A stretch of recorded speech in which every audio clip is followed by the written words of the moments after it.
mendengar dikisahkan oleh ulama yang saya jadikan referensi, beliau menceritakan tuh dengan nada yang enak gitu. Dengan nada yang enak. Salah satunya misalnya Syekh Ramadan Buti,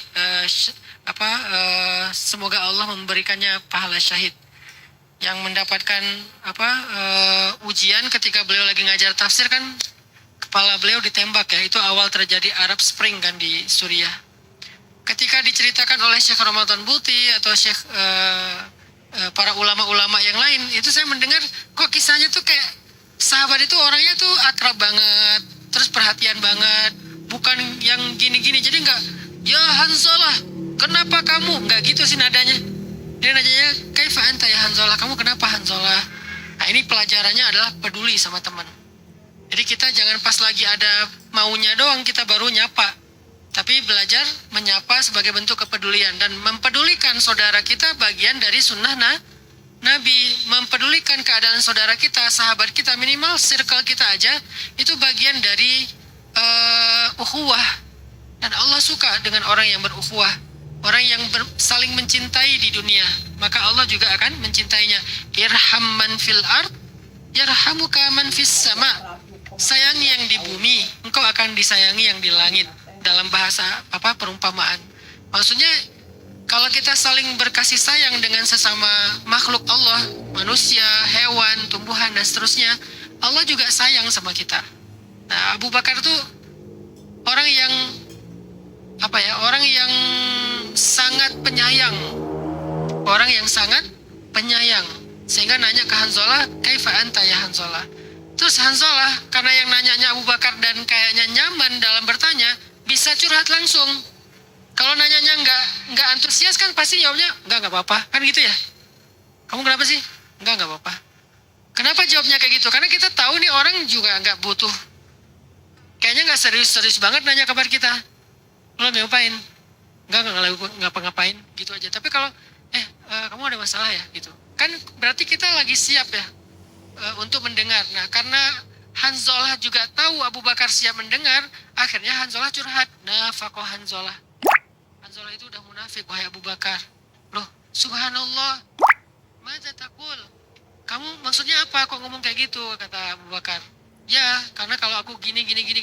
Terus Abu Bakar berusaha untuk memahami perasaan Hanzalah, enggak menghakiminya, dan mengatakan, aku pun demikian, wahai Hanzalah. Kita bisa nggak kayak gitu dalam komunikasi dengan pertemanan untuk membangun suhbah solihah, circle positif.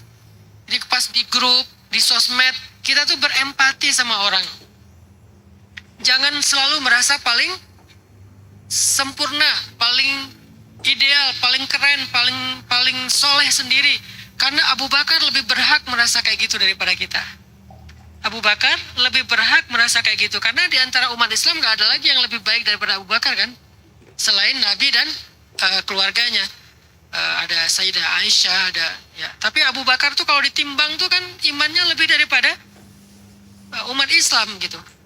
Orang yang paling berhak untuk merasa lebih aja, merasa paling aja gak ngerasa.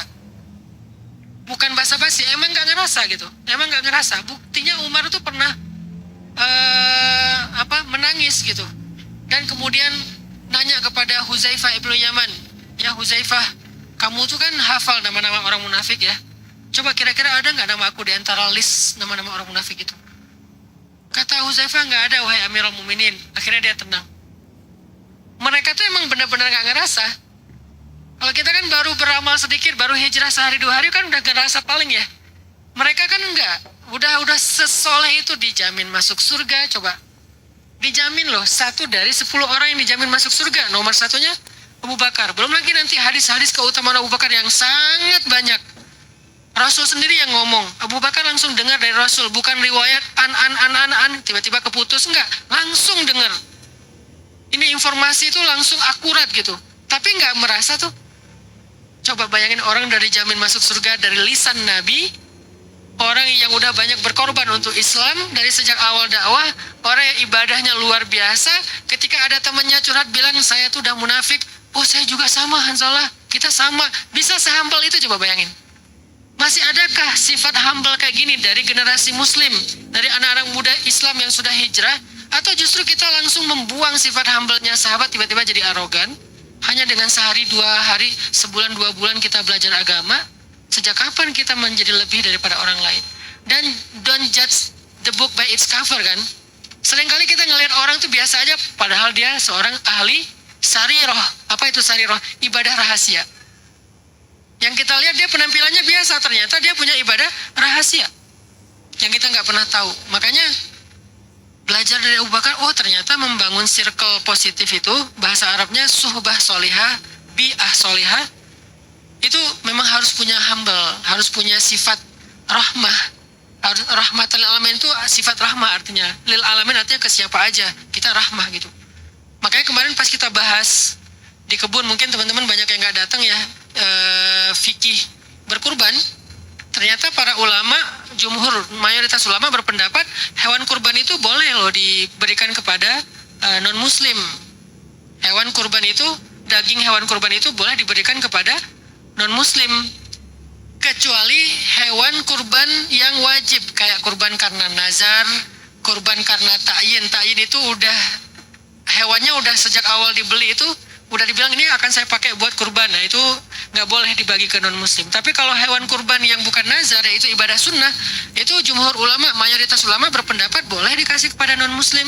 Limu'allafati qulubuhum, untuk mengikat hati mereka. Sebegitu rahmahnya, sebegitu penyayangnya Islam gitu.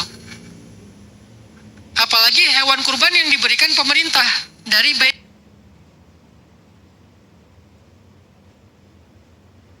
Mal, itu lebih luas lagi jangkauan pemberiannya.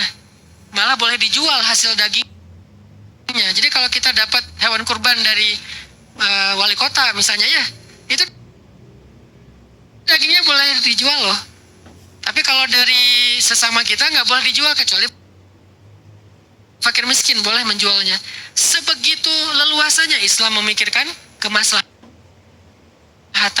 Tiba-tiba kita merasa paling, bahkan apalagi kalau misalnya teman-teman baru belajar Islam, pulang ke rumah semua disalah-salahin, kasihan ayahnya, kasihan ibunya yang tiba-tiba anaknya pulang, bapak, nadanya nggak gitu sih, itu nada timur ya, nada Sunda gimana sih, bapak gitu.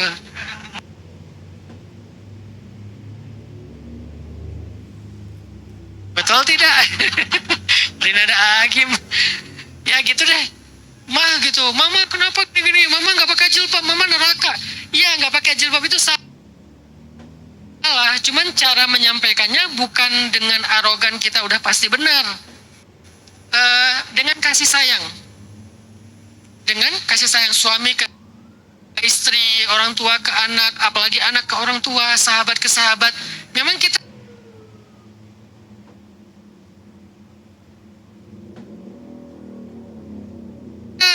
kadang ingin kebaikan buat dia dengan nasihat, tapi dengan kasih sayang.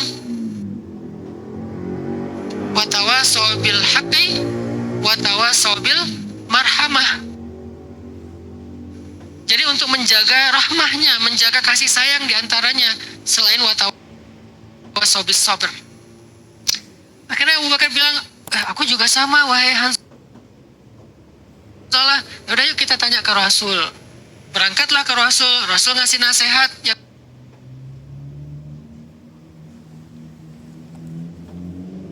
tadi. Nasihatnya apa? Sa'ah pasa'ah. Jadi emang ada waktunya, saatnya kayak gini. Ini ada saatnya kayak gitu. Tapi artinya maksud dari hadis ini ya belajar terus, jangan nyerah wahai Hanzalah. Jangan nyerah. Memang ada kondisinya kita lagi lemah, ya udah berusaha lagi. Nah, hadis ini nggak bisa kita pahami sendiri.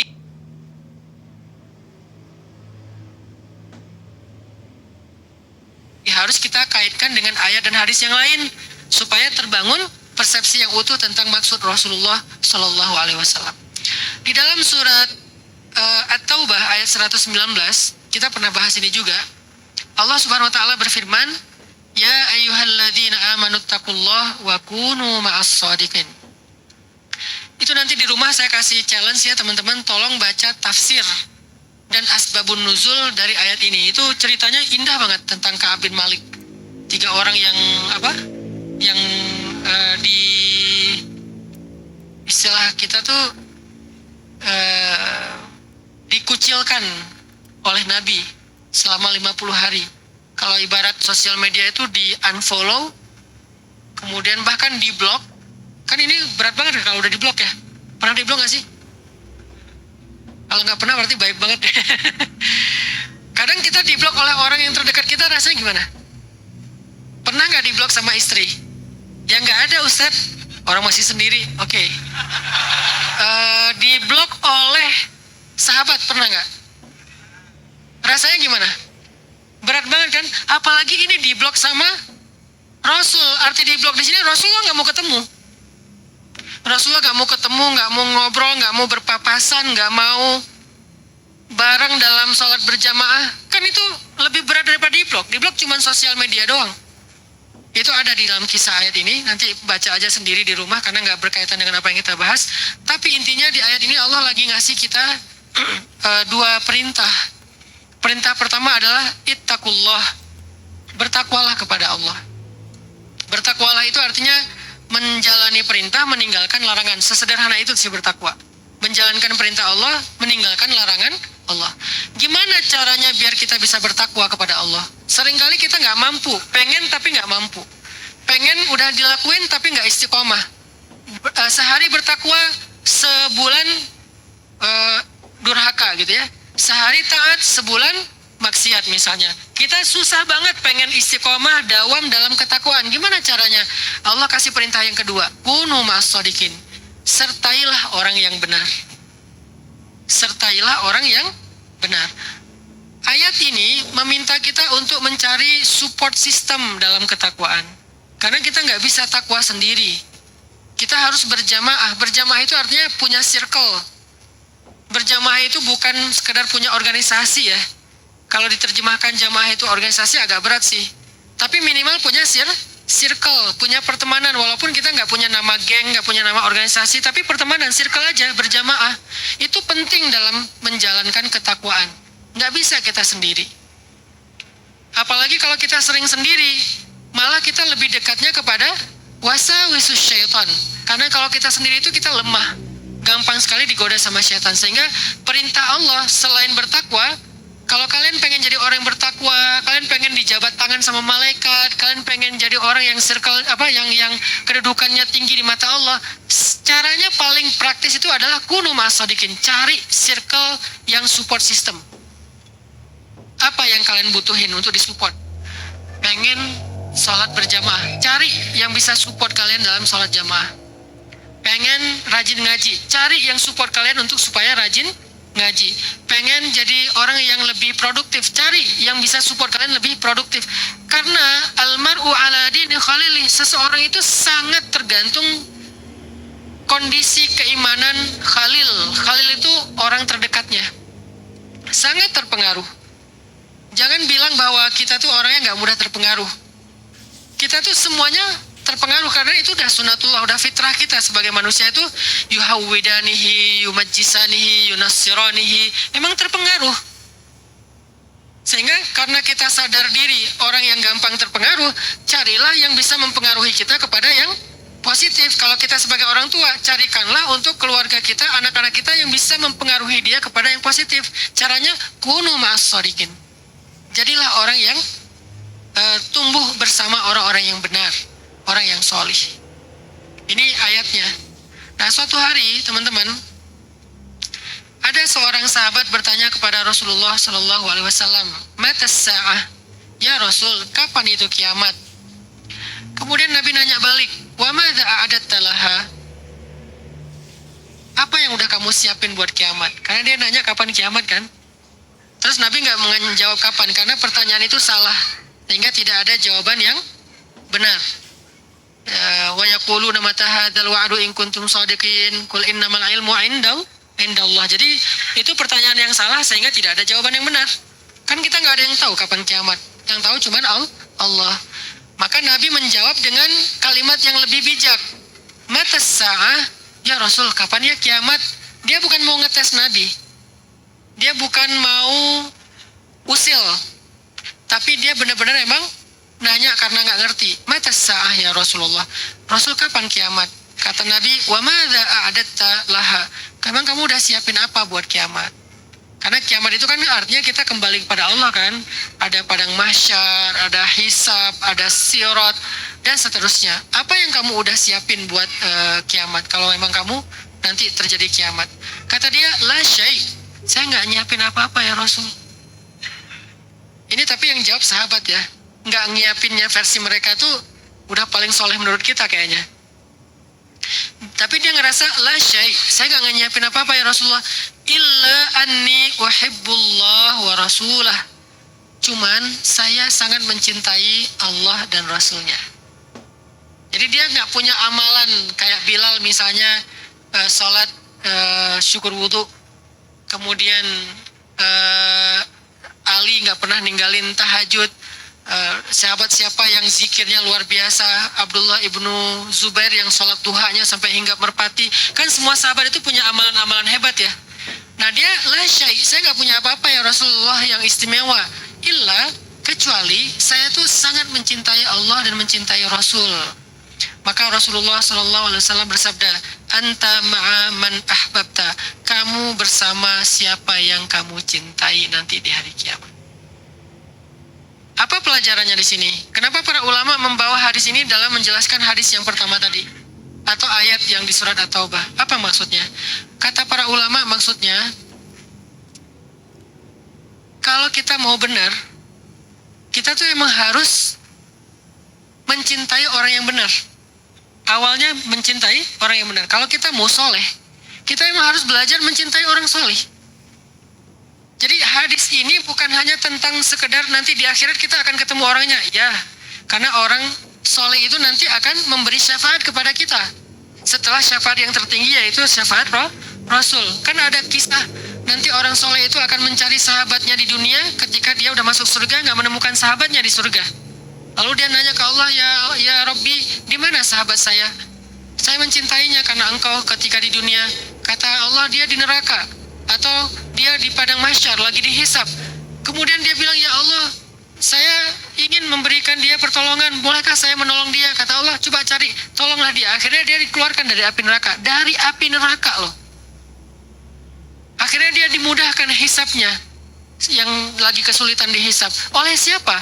Oleh sahabatnya yang soleh, oleh sahabatnya yang ahli ibadah, oleh sahabatnya yang dekat kepada Allah Subhanahu wa Ta'ala.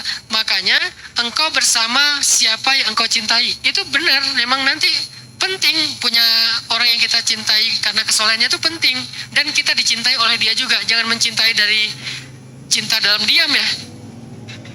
Gimana cinta dalam diam? Saya cinta sama ulama ini, saya cinta sama ustadz ini, tapi nggak pernah berusaha membangun cinta dengan dekat, peduli, mengambil hati. Kan kita kalau mencintai seseorang cari ngambil hatinya kan. Mana ada kita bilang suka sama cewek terus kita cuek, kita nggak pernah peduli sama dia.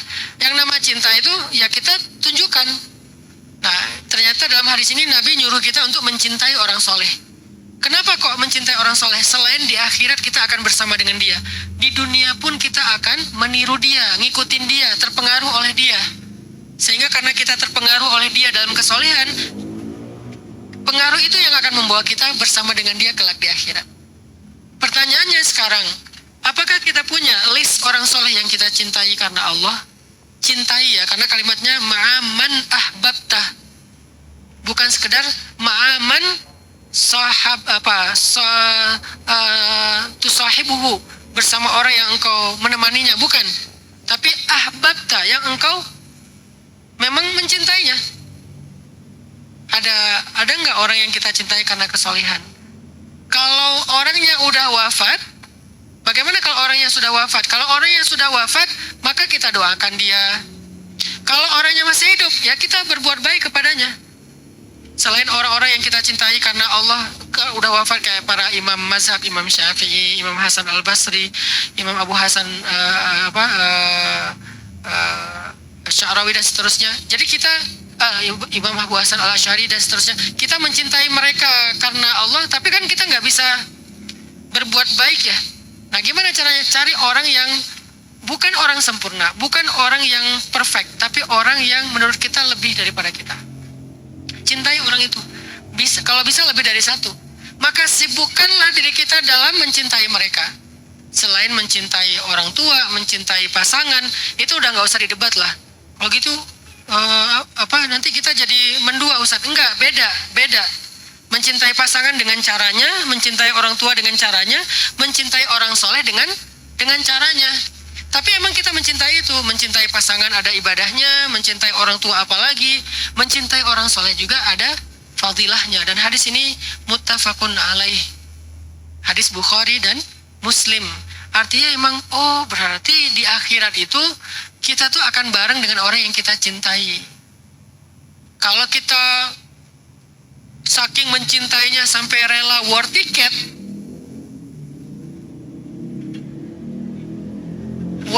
kajian maksudnya. Kalau kita saking mencintainya rela berdesak-desakan, kalau kita saking mencintainya nunggu di bandara, nangis-nangis. Kalau kita saking mencintainya sampai ganti handphone yang bisa di zoom sampai 100, supaya kalau nontonnya jauh tuh bisa tetap lihat jarak dekat. Ya, hadisnya gitu sih. Nggak tahu, saya nggak ngerti nih. Pokoknya hadisnya gitu deh. Kita sekarang bawa ke arah positif. Bisa nggak kita kayak gitu ke orang yang di sisi Allah, insya Allah dia orang solih. Secara la nuzakki Allah ahada ya. Kita kan nggak bisa mengkultuskan orang ya. Tapi kita nahkum bizawahir. Kita menilai dengan yang tampak aja. Yang paling gampang kayak gitu. Nahkum bizawahir. Kita menilai dengan yang tampak. Jangan sok-sok nebak. Itu mah cuman pencitraan doang. Itu mah cuma di depan kita. Itu mah, kalau terus-terusan kayak gitu kita nggak akan pernah nemu. Nahkum bizawahir aja. La nuzakki 'ala Allahi ahada. Kita nggak pernah mengkultuskan dia sempurna, nggak. Tetap ada kekurangannya. Namanya manusia. Yang nggak ada kekurangan itu cuma Rasulullah. Makanya Allah, Rasul ya. Kemudian para ahlul bait, kemudian para sahabat, para ulama terdahulu yang hadir sekarang. Kenapa kok harus yang hadir Ustaz? Yang ada, yang masih hidup. Agar kita bisa masuk ke circle dia. Gimana cara masuk ke circle-nya Imam Syafi'i? Gak bisa karena kita, kecuali yang circle muridnya Imam Syafi'i, yaitu yang mengajarkan ilmu fikihnya Imam Syafi'i. Tapi kalau dengan beliaunya ya gak bisa. Makanya cari yang hidup, lalu belajar langsung ke, kalau gak belajar ya dekat lah. Saya punya nama-nama itu dan saya berusaha untuk ingat. Jadi kalau saya ingat dia di dunia, saya berharap dia kelak ingat saya di akhirat. Baik yang seleting dengan saya atau yang di atas seleting saya, atau dia bukan ulama, tapi saya melihat dia lebih baik daripada saya dalam ibadah, lebih soleh daripada saya dalam ibadah, sehingga saya anggap dia sebagai orang yang harus saya cintai. Dengan segala keterbatasan dan kekurangannya pastinya. Selama bukan dosa besar, bukan yang ingkar kepada Allah, ya. Kalau dosa kecil yang namanya manusia bisa silap. Makanya sekarang pelajaran berikutnya dari support system circle positif adalah siapa orang yang kita cintai dalam hidup selain orang tua dan pasangan atau keluarga kita. Kalau ada, kalau nggak ada, cari. Kriterianya apa Ustaz? Shodiqin. Kriterianya adalah orang yang soleh secara zahir. Kalau kita menemukan itu, maka kita mencoba untuk mencintai dia karena Allah. Lihat kesolihannya, jangan lihat totalitas dirinya, kesolihannya aja. Bab yang kita kagumi, udah itu aja fokus. Masya Allah, Masya Allah. Terus kita kayak berusaha untuk dekat dengan dia, berusaha menyenangkan hatinya, mengunjungi dia. Tapi hati-hati juga, jangan overacting, jadi ngeribetin. Ya, jadi ngeganggu. Nah, kita harus bisa ngukur lah, mana yang mengganggu, mana yang memberi kenyamanan. Itu pasti beda. Kan ada cewek yang kalau kita terlalu agresif, dia juga malah jadi ilfil kan. Jangan agresif kayak gitu juga sih, jungkir balik, caper-caperan, tiap malam kirim emoticon, udah gitu pura-pura salah chat, fit call, orang nggak mau fit call dipaksain fit call, nelpon berkali-kali, kalau ditolak ulang lagi, udah kayak call center ya. Kan ada adabnya. Apa adabnya dalam Al-Quran? Di surat Al-Mu'minun dikasih tahu adabnya, di surat An-Nur dikasih tahu, kalau kalian masuk ke rumah orang mukmin, minta izin. Kalau nggak diizinkan, pulanglah. Karena itu lebih baik untuk kalian. Ini berlaku juga untuk nelpon. Kalau kalian nelpon, nggak diangkat, jangan nelpon balik. Jangan ulang lagi sampai 10 kali ngeganggu orang. Siapa tahu dia lagi ada meeting Zoom. Kita telepon, hilang pula dia ke lockout gara-gara kita. Akhirnya tiba-tiba dia harus masuk lagi ke Zoom, harus masuk lagi gara-gara telepon kita misalnya. Settingannya belum di ini sama dia. Jadi adabnya kayak gitu, kita jangan ngeganggu. Cuman berusaha untuk dekat. Berusaha untuk membangun hubungan yang baik dengan orang tersebut. Jadi anta ma'a man ahbabta, kamu bersama siapa yang kamu cintai. Di mana? Kelak di akhirat. Cari, insya Allah masih ada lah, walaupun bukan orang-orang yang sempurna. Di sekitar kita tuh, baik teman kita, atau guru kita, atau saudara kita, ada aja orang yang insya Allah lebih baik agamanya daripada kita. Terus dalam hadis yang lain Nabi juga bersabda, ini juga hadis Bukhari Muslim, kata Nabi, salasun man kunna fih wajada halawatal iman. Ada 3 hal, kalau kita punya 3 hal ini, kita akan ngerasain iman itu, ibadah itu nikmat banget. Pernah nggak sebelum tidur kangen tahajud? Pernah Ustaz? Itu namanya halawatul iman. Pernah nggak hari Selasa kangen hari Kamis? Aduh udah lewat nih hari Senin, kangen hari Kamis. Pernah nggak beres tilawah, kangen pengen tilawah lagi? Pernah nggak pulang dari masjid, kangen ke masjid lagi? Kalau pernah, itu namanya halawatul iman. Gimana rasanya? Indah banget. Kalau belum pernah, coba berusaha. Nanti akan ada satu titik di mana kalian ngerasain bahwa yang namanya dengar ngaji itu lebih indah daripada dengar musik. Walaupun saya mengambil pandangan fikih bahwa tidak semua musik itu haram, tapi saya sepakat mendengar ngaji lebih baik daripada mendengar musik. Itu udah pasti nggak bisa dibanding lah, nggak apple to apple banget udah.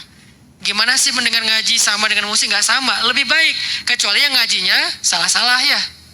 Kalau yang ngajinya rekaman di Spotify atau mungkin di YouTube kan itu udah saringan, biasanya bagus-bagus, kita juga bisa milih.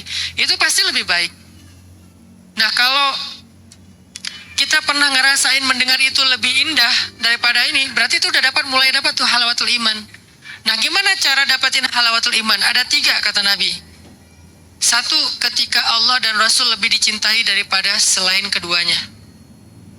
Kalau kita udah bisa mencintai Allah dan Rasul lebih dari apapun, termasuk diri kita, orang tua kita, pasangan kita, kita akan ngerasain nikmatnya ibadah. Yang kedua, ayyuhibbal mar'a la yuhibbuhu illa lillah. Hendaklah dia mencintai seseorang, tidak mencintainya kecuali karena Allah. Ini bukan cinta kepada pasangan ya, bukan cinta kepada calon pasangan, bukan cinta kepada mantan pasangan orang lain. Bukan ke sana arahnya, bukan cinta-cintaan ya. Bila ingin melihat ikan gitu ya, di dalam kolam, bukan itu ya terjemahnya, itu bukan syarah dari hadis ini ya. Syarah dari hadis ini adalah mencintai, kalau laki-laki kepada laki-laki karena Allah, perempuan kepada perempuan karena Allah. Tapi bukan LGBT juga ya. Laki-laki kepada laki-laki karena Allah. Nggak boleh disilang. Ustadz, saya cinta banget sama dia karena Allah. Siapa? Istri sahabat saya. Nggak bisa, itu nggak bisa. Itu bukan karena Allah. Nggak ada karena Allahnya di situ. Atau orang lain lah, bukan muhrim kita, bukan keluarga kita, bukan siapa-siapa kita, walaupun dia bukan istri orang juga, nggak, itu bukan karena Allah. Jadi jangan disilang, teh, aku cinta sama teteh karena Allah ya, jangan macam-macam loh ya, ini karena Allah gitu, nggak bisa. Ini hanya untuk laki-laki, perempuan karena Allah, Allah, bukan karena pelangi, bukan, karena Allah. Nah, jadi jangan sampai geluh, bukan, ini karena Allah. Dan ada sunnah Nabi, kalau kita mencintai seseorang, katakan kepada dia. Gimana ngomongnya? Ana uhibbuka fillah, aku mencintaimu karena Allah. Tapi matanya jangan gimana gitu ya, jangan aku mencintai kamu karena Allah. Jangan gitu, jadi wajar sih kalau dia bilang gelah ya. Apaan sih lo? Ya, gimana ya? Pernah nggak sih ngomong kayak gitu ke teman? Nggak pernah ya? Parah sih kalian. Ya mungkin kita punya cara ya mengungkapkan cinta kita ya. Cuman jangan berlebihan juga. Makin cinta makin keluar anjing, goblok gitu ya. Itu berarti cinta banget ya. Anjing, goblok. Wah, oh ini mah sahabat banget. Enggak, itu mah udah berlebihan juga. Yang wajar-wajar aja. Jangan, oh itu bahasa cinta kita Ustadz. Gimana ya, kan tetap ada manners kan. Itu udah agak berlebihan sih. Eh, kalau di kalau di Arab tuh, karena saya dulu di Mesir, itu mereka tuh suka ngomong gitu, Hanan, ana uhibbuka fillah, habbakallah bima ahbabtani fi. Aku mencintai kamu karena Allah. Semoga Allah mencintai kamu sebagaimana engkau mencintai aku karenanya. Itu di kita biasa aja, nggak ada perasaan aneh-aneh. Aku nggak mau lagi ketemu orang itu. Kenapa? Kayaknya dia kelainan deh. Nggak curiga dia kelainan. Kita karena udah biasa, budaya kali ya. Jadi kita biasa aja gitu. Malah dia kadang-kadang ngasih kado. Itu si Chan di Korea tuh suka ngasih saya kado. Dia opa-opa kan. Saya ketemu sama dia di Korea, terus dia kayak tertarik soalnya ada ustadz, tapi menurut dia penampilannya nggak ustadz. Karena yang dia kenal ustadz itu dari India kan. Di sana tuh kan ada Muslim India di masjid tuh. Dia ngerasa kayak pakaiannya khas India gitu kan. Mungkin makanannya juga khas gitu. Tapi nggak semua orang India gitu kan. Cuman mungkin yang muncul di sosmed kan sekarang gini kan. Saya ngerasa kenapa yang muncul di FYP saya semuanya perendavan. Lama-lama saya jadi seneng, enaknya gurih banget. Kan nggak semuanya kayak gitu. Tapi kan karena yang muncul itu, jadi dia pikir ya orang India tuh kayak gitu, Muslim tuh kayak gitu. Pas ketemu, loh kok ini kayak santai banget. Pakai kupluk, pakai celana, dan seterusnya. Akhirnya dia jadi akrab sama saya. Pas jadi akrab, mulai banyak nanya-nanya tentang Islam. Yang kemarin saya bilang dia kurban juga kan. Pas Idul Kurban, dia kurban loh. Emang Ustaz, jangan ditanya. Namanya juga empati. Udah kan dia pengen berkurban. Niat dia apa? Aku pengen ngerasain budaya kalian. Karena menurut orang Korea, Islam itu culture. Bukan, karena mereka nggak tahu agama kan, taunya budaya Islam kata dia. Aku pengen ngerasain budaya kalian, seru ya, ada waktunya motong hewan, bagi-bagi daging. Aku boleh nggak berkurban di Indonesia? Oh boleh. Dia kirim uang, kita carikan daging kurban. Anggap aja itu kayak hadiah gitu. Aku pilih Morinaga. Triple Bifidusnya bantu jaga daya tahan tubuh. Sering ngasih hadiah. Kalau saya lagi ulang tahun, dia kirim hadiah, kadoin ala-ala Korea gitu kan. Isinya skincare. Wah ini nyindir saya nih. Mentang-mentang saya nggak sebening dia. Saya kalau lagi foto sama dia malas banget. Susah ngeditnya. Kalau saya kasih filter banyak, dianya hilang keputihannya. Kalau saya ngirimin original, dianya bening, sayanya butek gitu. Ya jadi malas banget. Chan, aku nggak mau foto sama kamu foto aja sendiri. Jadi kayak apa, ngasih hadiah buat mereka. Saya nggak bilang dia kelainan, enggak, normal, dia normal banget. Dia tuh pemain sinetron Sassy Girl tuh loh. Cuman bukan pemain utama. Korea mah bukan utama juga kan, kayak di Kita Bintang Utama ya. Dia pemain sinetron itu, terus udah mulai belajar Islam sekarang. Ya kita doakan mudah-mudahan Allah memberi dia hidayah. Intinya adalah ini biasa. Jadi jangan terlalu sensitif arah-arah ke negatif gitu. Apaan sih? Udah kita jauh-jauhan, bahaya. Misalnya gitu. Enggak. Karena ada sunnah Nabi mengatakan. Terserah gimana bahasanya. Tapi bahasa yang sunnahnya ana uhibbuka fillah. Tapi kalau nggak bisa kayak gitu, apa ya tadi? Ana apa tadi ya? Ana uhibbu apa ya? Supermi atau apa ya tadi? Kalau nggak hafal, katakan dengan bahasa kita. Kalau nggak bisa ngomong dulu karena memang culture-nya beda, katakan bukan dengan bunga ya. Katakan dengan perhatian. Kita perhatiin sama dia. Lo gimana? Lo butuh apa segala macam. Ke orang yang kita anggap dia lebih soleh. Apalagi orangnya memang selain soleh berilmu. Yang insya Allah kita berhusnuzan dia menjadi orang yang dekat di sisi Allah SWT. Makanya hendaklah mencintai seseorang, tidak mencintainya kecuali karena Allah. Yang ketiga, ayyakraha ayyauda ilal kufri kama yakrahu ayyuqadhafa finnar. Membenci kepada kekufuran sebagaimana dia benci kalau dia masuk ke dalam api neraka. Ini beda tema, tapi akan sampai ke level itu kita nggak suka dengan dosa. Tapi poin yang kedua adalah ternyata kalau kita pengen halawatul iman itu ideal, yaitu berarti kita harus punya circle, suhbah solihah. Kalau Kalau circle itu mendukung kita, kita sering silaturahim. Makanya budaya datang ke ulama, datang ke kiai, datang ke habib, datang ke ustadz, itu budaya bagus teman-teman. Kalau bahasa di Jawa Timuran, Jawa Tengahan itu sowan kan, itu tuh budaya bagus. Itu bukan budaya hanya NU, bukan. NU mempopulerkan sebuah budaya yang bagus, sunnah Nabi, yaitu apa? Datang ke ulama, datang ke orang solih. Dan itu sesuatu yang baik sekali untuk kita jadikan sebagai lifestyle kita. Gimana cara datangnya Ustaz? Apa nggak ngerepotin? Kita lihat kondisi. Kalau kita datang ke rumahnya ngerepotin, maka datang ke, kalau di Jawa itu datang ke pondoknya. Kalau dia nggak punya pondok, datang ke majelisnya, kan gitu kan? Sebagaimana ayahnya Imam Al-Ghazali suka duduk di majelisnya ulama di masanya, dan mencintai ulama itu, mendengar dengan sangat antusias sampai menangis, kemudian berdoa, ya Allah berikan saya anak seperti itu. Itu berarti dia mencintai ulama. Yuhibbunal ulama wa yujalisuhum. Yuhibbul ulama wa yujalisuhum. Dia mencintai ulama dan duduk dalam majelisnya ulama. Kayak gitu, kita sering datang, kita sering hadir. Kalau bisa kita hadir paling depan sehingga diingat. Kalau misalnya supaya diingat kita berbuat baik, dan itu emang nyata. Dan saya ngomong gini itu karena saya juga mencoba untuk mengamalkannya. Jadi kayak misalnya sebutlah ada ustadz kita lah, Ustadz Amri Fatmi, Ustadz Awalu Zikri. Karena saya mencintai mereka karena Allah, saya tuh pengen lebih sering duduk dalam majelis mereka. Karena saya nggak mau cuma duduk sendiri, pengen bawa kalian. Akhirnya saya ngundang mereka ke Bandung supaya kita semuanya juga dapat syafaat ilmunya mereka, kebaikan dari tabarruk dari ilmunya mereka. Kayak gitu caranya. Jadi berusaha pas mereka datang ke sini, saya pengen menyenangkan hati mereka. Misalnya penginapannya cari yang terbaik. Kemudian kalau dia nginepnya di kebun, di pesantren di Cilengkrang, ya udah kasih kamar yang terbaik. Terus sama teman-teman anak-anak shift semuanya coba perhatikan kebutuhannya, mulai dari kebutuhan di kamar, makannya, segala macam, kendaraannya, yang terbaik lah. Excellent service banget. Supaya apa? Supaya mereka ingat dan ridho dengan kita. Sehingga kalau mereka ridho dan ingat dengan kita, insya Allah nanti di akhirat juga ingat dan ridho dengan kita. Sebagaimana mereka ingat di dunia, akan ingat juga di akhirat. Kalau di dunia nggak ingat, di akhirat nggak ingat. Bikin dia ingat kita di dunia.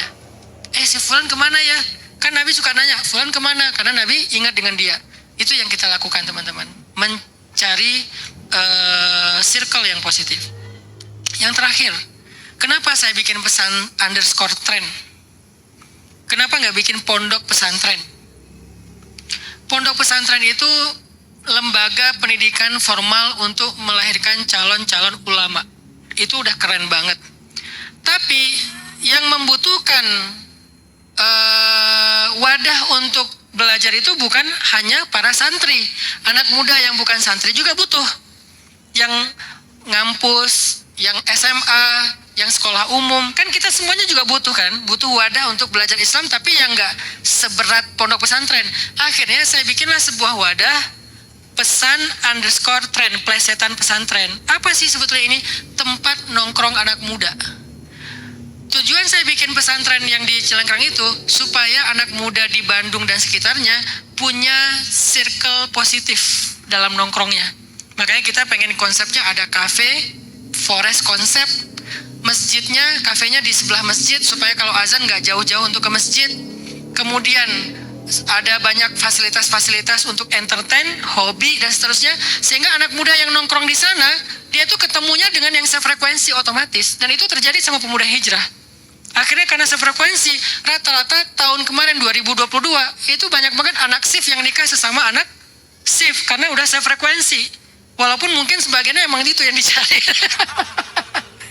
Nggak bercanda. Tapi maksudnya kan, alhamdulillah akhirnya ketemu jodohnya yang sama-sama belajar. Nggak pacaran loh mereka, padahal mereka bukan santri loh. Tapi nggak pacaran, maksudnya ya biasa aja gitu. Ketemu cewek bukan yang berarti juga,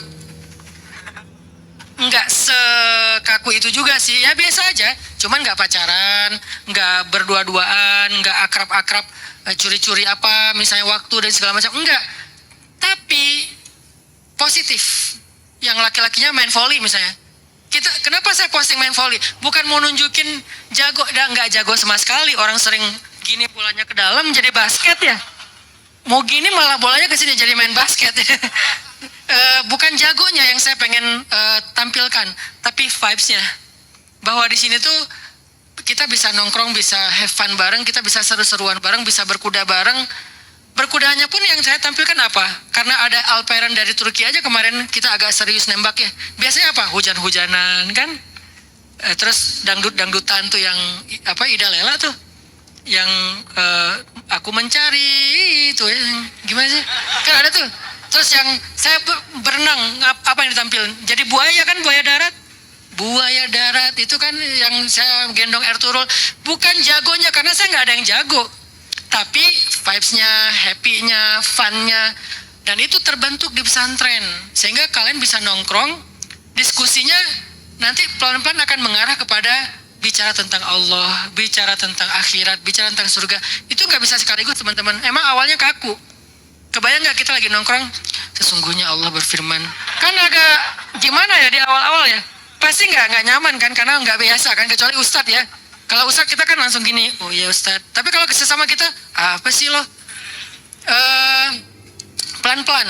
Pengalaman saya di jamaah tabligh, kita tuh kalau nongkrong di jamaah tabligh itu nggak pernah ngomongin kecuali tentang kebesaran Allah. Pasti ngomongin tentang kebesaran Allah. Jadi nggak kerasa tiba-tiba iman kita tuh naik tuh pas nongkrong di tabligh itu. Khurut 3 hari keluar-keluar, pas pulang dari khurut udah kayak jadi malaikat. Kayak baru pulang Isra Mi'raj. Langsung kayak bersih banget, langsung imannya tuh rasanya kayak benar kayak kata Hanzalah tadi, kayak dekat banget dengan surga. Tapi baru setengah jam keluar udah dekat dengan neraka lagi. Maksudnya dapat dari mana teman-teman? Dari obrolan, dari topik yang kita bicarain.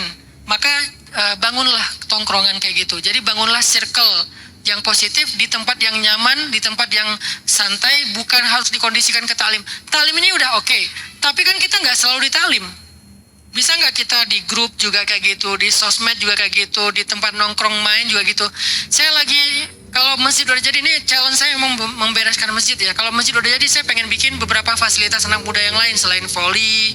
Nanti ada, bahkan ada, kemarin udah ngobrol sama teman-teman mau bikin forest skate juga. Kan dulu memang senangnya skate, udah lama kan nggak nyoba skate lagi tuh, udah beralih kemana-mana, udah sampai ke kuda segala macam. Pengen ada forest skate yang agak ala-ala hutan gitu. Supaya apa? Itu bukan tempat main, tempat anak muda membangun circle positif. Karena buat saya pendidikan anak muda nggak selalu formal, kadang-kadang informal. Informalnya apa? Circle positifnya. Bi'ah solihah. Terkondisikan dengan sendirinya. Tapi please kalau kita ke sana jangan ngerusak circle positif dengan negatif yang kita bawa. Usahakan kita datang ke sana emang kita pengen membersihkan diri dan pengen dapat circle yang positif. Itu tuh penting. Makanya saya ngajak anak-anak muda Bandung khususnya, coba kita bangun itu. Sebentar lagi insya Allah kita akan benar-benar open pesantren ini buat anak muda di waktu-waktu tertentu. Kalian datang ke sana, kalau udah terbiasa datang ke sana nanti akan tahu deh ngapain. Apakah nanti ada coupling buat bercocok tanam? Aku pengen join di farming aja. Aku pengen join di waste management aja, ngurusin maggot, ngurusin biogas misalnya. Aku pengen join di kopi aja, pengen ngurusin kopi. Aku pengen join di cafe aja, pengen belajar barista segala macam.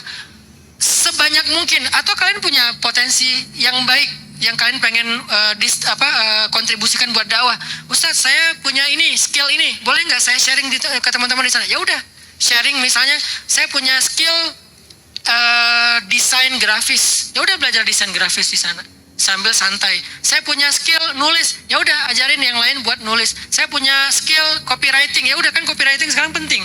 Jangan diambil sama AI semua kan, biar ada manusianya juga.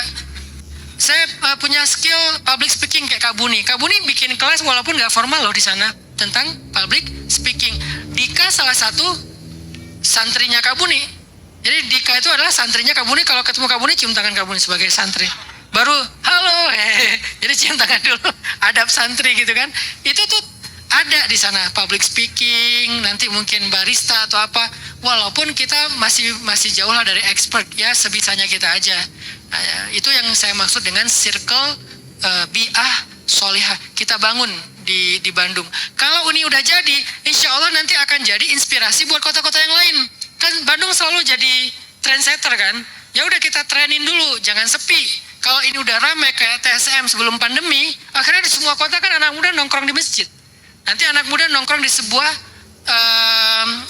platform atau sebuah kawasan yang itu tempat nongkrongnya anak muda. Udah ada kemarin di Malang. Saya pas pulang dari Malang kemarin tuh ada satu kawasan di sana tuh mau di-create jadi kawasan anak muda juga kayak punya kita di Bandung. Terus di Pekanbaru juga pengen bikin. Di Medan apalagi udah dari lama pengen bikin banget. Cuman mereka masih kendala dengan branding dan seterusnya. Artinya ini nanti jadi kayak tren baru di seluruh Indonesia. Ada tempat nongkrong anak muda, tapi pembahasannya adalah tauhid. Diselingi dengan di sela-sela ngomongin tentang masalah copywriting, sambil ngomongin tentang masalah barista, sambil ngomongin tentang masalah farming, semuanya bisa dibawa ke tauhid, semuanya bisa. Masya Allah ya, Allah menciptakan. Saya ngelihat salju aja ya, pas lagi di Jepang pas lagi kita main ski itu pas lagi hujan salju. Saya tahan gini, saya tampung gitu hujan saljunya. Itu emang kan bentuknya kan, Masya Allah ya, salju sekecil semut itu ada bentuknya dan bentuknya rumit banget. Siapa yang menjadikan itu begitu indah? Allah. Belajar tauhid. Oh, Masya Allah ya, Allah Maha Kuasa, yang kecil aja bisa dibikin berbentuk. Kenapa nggak sih Allah turunkan salju ya bulat-bulat aja lah biar nggak repot? Nggak repot buat Allah untuk membentuknya jadi bentuk-bentuk yang indah kayak bunga itu. Kalau itu aja nggak repot, apalagi nyariin kita jodoh. Lebih ringan lagi buat Allah. Dapat tauhid, jadi optimis, saya nggak akan jomblo sampai sini. Jadi semangat. Kenapa? Karena tadi belajar tauhid dari salju. Kopi juga gitu. Kenapa ya kopi itu bentuknya indah begini? Kenapa ya kopi itu rasanya begini? Terus dari pohon apa kok muncul ini dan seterusnya? Itu semuanya bisa dibawa ke Allah. Terserah kalian. Jadi nggak ngomong Allah berfirman, Rasulullah bersabda. Itu kayaknya materi Ustadz. Jangan ngambil job desk Ustadz ya.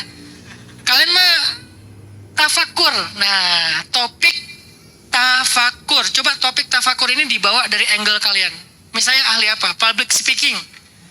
Oh, ngomongnya gini. Sebetulnya ngomong di depan umum itu bukan tentang artikulasi aja. Bukan tentang nada atau intonasi suara. Bukan tentang PD.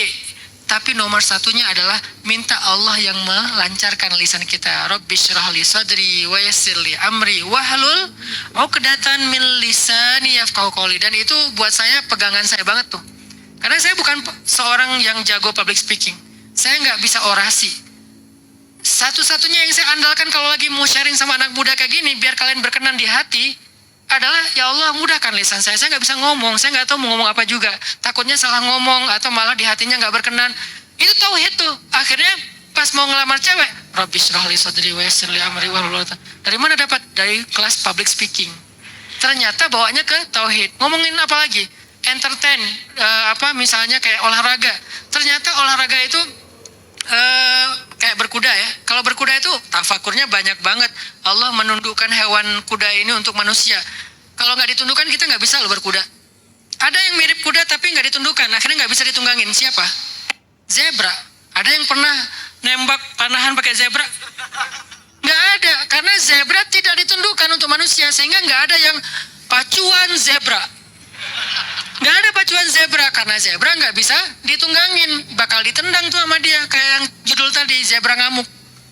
Nah, yang ada Allah menundukkan kuda untuk kalian. Oh, berarti kuda ini kebesaran Allah, Allah tundukkan sehingga kita bisa menungganginya dan nyaman dan seterusnya. Ada tafakur di situ. Apalagi olahraga yang disukai Nabi udah pasti banyak tafakur banget tuh, menembak memanah. Ya, yang walaupun bukan olahraga di zaman Nabi, tetap aja olahraga yang positif, yang endorfin, ada aja tafakurnya. Coba jadikan itu topik ketika nongkrong di kebun, nongkrong di forest camp, nongkrong di pesan_trend. Insya Allah nanti kalian kalau lagi pengen healing atau kayak lagi Hanzolah, lagi ngerasa imannya lagi lemah nih, naik aja ke atas. Di atas atau janjian sama teman duduk nongkrong di atas. Di atas ya tadi ngobrolinnya tentang tafakur. Yang saya pernah cerita pas saya lagi belajar farming, saya baca buku The Miracle Life of Plants. Ternyata tanaman itu bisa baca pikiran kita. Oh, Masya Allah, ternyata tanaman itu hidup ya. Akhirnya ngobrol sama tanaman, disangka orang gila. Kenapa? Karena ada rahasianya. Oh, ternyata tanaman itu dia bukan cuma benda mati. Oke, kita yakini dia hidup, tapi apakah sebegitu komunikatifnya dengan interaktifnya dengan kita? Ya, Makanya Nabi Daud itu ketika berzikir pengennya di alam. Lalu alam, gunung kata Allah kan, wahai gunung, berzikirlah kamu bersama Daud. Gunung itu kan bukan cuma bebatuan, yang ada pohonnya, ada hewannya, ada burungnya, ada segala macam termasuk hewan melatanya, kan itu gunung. Semua ekosistem yang ada di gunung, semua ekosistem itu berzikir bersama Daud. Berarti Daud itu nature friendly banget dalam ibadahnya. Nah ini jadi pembahasan tafakur tentang farming, sampah. Allah itu nggak suka banget dengan mubazir. Kalau Allah nggak suka pasti ada solusinya. Oh ternyata bisa loh nggak mubazir. Caranya begini. Yang sampah organik jadi ini. Yang sampah yang nggak organik jadi ini. Selalu ada Allah di dalam setiap topik kita. Maka kita udah membangun circle tadi. Kalau udah membangun circle itu, insya Allah kita bisa menjadi orang yang safahat kumus malaikah. Malaikat itu berjabat tangan dengan kita. Kalau kita nggak ngerasain malaikat jabat tangan, jangan pura-pura. Ngapain loh lagi salaman sama malaikat? Jangan halu ya, jangan halu juga. Ya udah kita rasain aja malaikat membersamai kita. Malaikat ngedoain kita, malaikat berselawat untuk kita. Kita rasain itu dengan hati, dengan iman. Syaratnya satu, kunu ma'as shodiqin. Carilah circle orang solih, cintai mereka, duduk bersama mereka, bersamailah mereka, tumbuhlah bersama dengan mereka. Itu pentingnya suhbah as-solihah. Mudah-mudahan kita bisa mempraktekkan teladan dari Abu Bakar dan Hanzalah. Kita bisa memiliki komunitas ataupun circle yang shodiqin, dan mudah-mudahan kita memiliki orang yang kita cintai karena Allah di dunia, yang kelak dia akan menyelamatkan kita kelak di akhirat. Allahumma inna nas'aluka ilman nafi'a wa qalban khashi'a wa lisanan sadiqa wa amalan salihan makbula. Ya Allah, beri kami ilmu yang bermanfaat, hati yang khusyuk, lisan yang benar, dan amal yang Engkau terima ya Allah. Rabbana atina fid dunya hasanah wa fil akhirati hasanah wa qina adzabannar. Subhanakallahumma wa bihamdika asyhadu an la ilaha illa anta astaghfiruka wa atubu ilaik. Wassalamualaikum warahmatullahi wabarakatuh. Waalaikumsalam.